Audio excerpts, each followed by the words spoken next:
आकाश news, खबरों की तह तक, खबरों की तह तक, खबरों की तह तक, खबरों की तह तक। बुराड़ी विधानसभा के हरित विहार में पहुंची साध्वी प्राची। उन्होंने जबरदस्त उत्साहवर्धन उद्बोधन किया। जनता तालियां बजाती रही। उन्होंने कहा कि जो अयोध्या में मंदिर बनाए हैं 2024 में उनको लाएंगे। बुराड़ी के लोगों के लिए, हरितनगर के लोगों के लिए मैं एक ही बात कहूंगी कि 25 मई को आपका मतदान नरेंद्र मोदी जी के साथ होना चाहिए।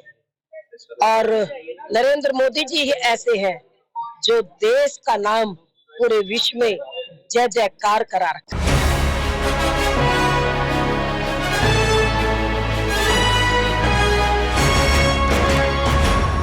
श्री राम जन्मभूमि की जय, काशी विश्वनाथ की जय, कृष्ण जन्मभूमि की जय, गंगा मैया की जय, गौ माता की जय, गौ माता की जय, गंगा मैया की जय, देश भक्तों की जय, देश के संतों की जय, देश के संतों की जय। 20 मई को हरित विहार में एक जनसभा का आयोजन किया गया। यह जनसभा एससी मोर्चा द्वारा किया गया था। इस जनसभा में हिंदूवादी फायरब्रांड नेता साध्वी प्राची ने शिरकत की। उन्होंने यहाँ के लोगों को संबोधित किया। उनके संबोधन से यहाँ पर समा बंध गया। सबसे पहले जब उन्होंने शिरकत की तो एक विशालकाय माला पहनाकर उनका जबरदस्त स्वागत किया गया। इस मौके पर भाजपा के तमाम पदाधिकारी भी मौजूद थे।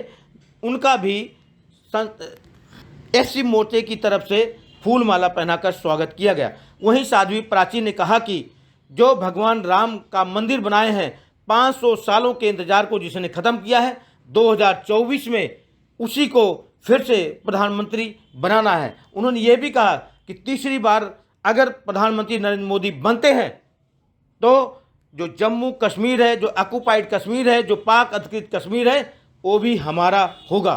सुनिए साध्वी प्राची ने और कुछ क्या कहा। जो 500 साल की हमारे कार सेवकों की तपस्या थी, राम भक्तों की जो तपस्या थी, वो तपस्या सफल हो गई, राम मंदिर बन गया। अब 24 की बारी है भाई साहब। 24 में मोदी जी को आने दो। कृष्ण जन्मभूमि भी हमें मिलेगी, काशी जी भी मिलेगा। चिंता काहे कर रहे हैं? ये हमें विश्वास है। आपने कहा कि तीसरी बार प्रधानमंत्री नरेंद्र मोदी बन गए, अगर नहीं मोदी जी बनेंगे अब की बार 400 पार। तो जो गुलाम कश्मीर है वो हमारा होगा और पाकिस्तान का नाम निश्चित रूप से पीओके हमारा है भाई। जबरदस्ती कब्जा किया हुआ है। 70 सालों से किसी की नजर नहीं गई। पीओके के लोग कह रहे हैं हम हिंदुस्तानी है। इसमें और क्या प्रमाण चाहिए? जी, आप यहाँ पे आई हैं, ये हरित विहार है, बुराड़ी विधानसभा है। आपको देखने के लिए यहाँ काफी समय से लोग बैठे हुए थे। क्या कहेंगे यहाँ के लोगों के लिए? बुराड़ी के लोगों के लिए, हरितनगर के लोगों के लिए मैं एक ही बात कहूंगी कि 25 मई को आपका मतदान नरेंद्र मोदी जी के साथ होना चाहिए। और नरेंद्र मोदी जी ही ऐसे हैं जो देश का नाम पूरे विश्व में जय जयकार करा रखा है। और मोदी जी ही हैं जिनके हाथों में मेरा देश सुरक्षित है। विपक्ष कह रहा है कि अगर मोदी जी आ गए तो संविधान खत्म हो जाएगा, चुनाव नहीं होगा। अरे आने तो दो, बाद में बात करेंगे। विपक्ष क्या है भाई? विपक्ष में तो कुछ है ही नहीं। चिंता ना करें, उनकी जमानत जब्त होने वाली है भाई साहब। 400 पार होगा इस बार। 400 पार। इस मौके पर आयोजक मंडल के रूप में मोतीलाल जो एससी मोर्चा में पदाधिकारी हैं, वहीं राज ठाकुर और अशोक चौरसिया, इन सब ने भी साध्वी प्राची का धन्यवाद किया और कहा कि 25 मई को हरित विहार के लोग सबसे ज़्यादा मतदान नरेंद्र मोदी के लिए करेंगे, कमल का बटन दबाएंगे। आइए सुनाते हैं इन आयोजक मंडल के लोगों ने क्या कहा। आज ये एससी मोर्चा की तरफ से हुआ है। मैं एससी मोर्चा जिले के महामंत्री हूँ, तो सारी जिम्मेवारी मेरे ऊपर ही थी। सारी व्यवस्था मैंने करी जी। और ये मंच में जो भी सब मेरी तरफ से हुआ जी। हाँ जी, हाँ जी। यहाँ पे अभी प्राची जी आई थी। हाँ जी, दीदी जी आ रखी थी जी। तो क्या कहेंगे उनके बारे में?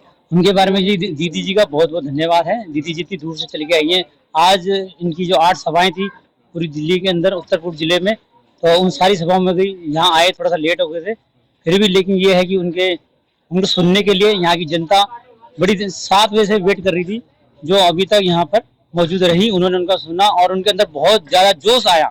उन्होंने जो अपनी वाणी से कहा, लोगों के अंदर जो खून जो ठंडा करके बैठा हुआ था वो उबल गया, उबाल आ गया।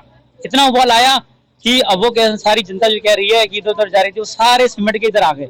बोले भाई अब की बार 400 पार है और हम मोदी जी के साथ हैं और अब की बार यहाँ से मोदी जी को वोट देंगे।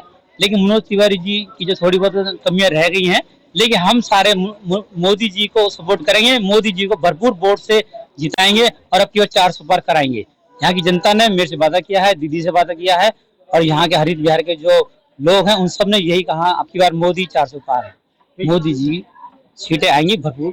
साध्वी प्राची जी को लोग इसी नाम से जानते हैं कि उनके ओजस्वी भाषण से लोगों के अंदर जो ऊर्जा होती है वो और ज्वलित हो जाती है और देशभक्ति की भावना जाग जाती है। उनके भाषण में ऐसा ओजस्वीता रहती है और यहाँ देखने को भी मिला। जो पब्लिक 7 बजे से इंतजार कर रही थी, थोड़ी सी भीड़ कम हो गई थी, फिर भी अपने घरों से लोग सुन रहे होंगे, तो आज बहुत सकारात्मक प्रभाव पड़ा होगा और हमें भी एक नया जोश मिला है। 2 दिन पहले भी हमने कार्यक्रम 3 दिन पहले किया था, उस कार्यक्रम में भी लोगों ने बढ़ चढ़ के हिस्सा लिया था, इस कार्यक्रम में भी हिस्सा लिया है। हम सभी का यही योजना है कि सभी के घरों घर जाकर के जगाएं और उनको समय से वोटिंग करवाएं, ज्यादा से ज्यादा लोगों की वोटिंग करवाएं और 100% वोट भाजपा के लिए हो, ऐसी व्यवस्था करेंगे और इसी भावना को लेकर के चलेंगे, तभी हम 400 पार की तरफ जाएंगे और प्रधानमंत्री को मजबूत बनाएंगे। पहले तो सबसे पहले तो मैं पूरे देश को जय श्री राम कहूंगा, क्योंकि अवधि हूँ। दूसरी बात ये कि भी हमारी साध्वी जी ने बिल्कुल कुछ ऐसा नहीं कहा कि नॉर्मल है कि भाई जो देश का है, अगर देश के लिए करता है देश में रहे, और जो देश के विरोध में काम करता है उसे अगर ये देश नहीं पसंद है, यहाँ की व्यवस्थाएं नहीं पसंद है, देश छोड़े। और मैं ये कहूंगा कि भाई 400 पार तो होना ही है। और अपने मैं लंबी बात ना करके अपने हरित विहार की बात करता हूँ कि ज्यादातर लोग यहाँ पर जो रिहायश है शिक्षित है और सिक्योरिटी से जुड़े हुए लोग बहुत सारे हैं, पुलिस के हैं, मिलिट्री के हैं, तो वो लोग जानते हैं कि भाई लोकल जो अलग चीजें होती हैं और राष्ट्र को आगे ले जाने का जो काम कर रहे हैं वो श्री हमारे प्रधानमंत्री नरेंद्र मोदी जी कर रहे हैं। इसलिए सबका एक ही मन है कि एक बार फिर मोदी सरकार और 400 पार। भारत माता की जय।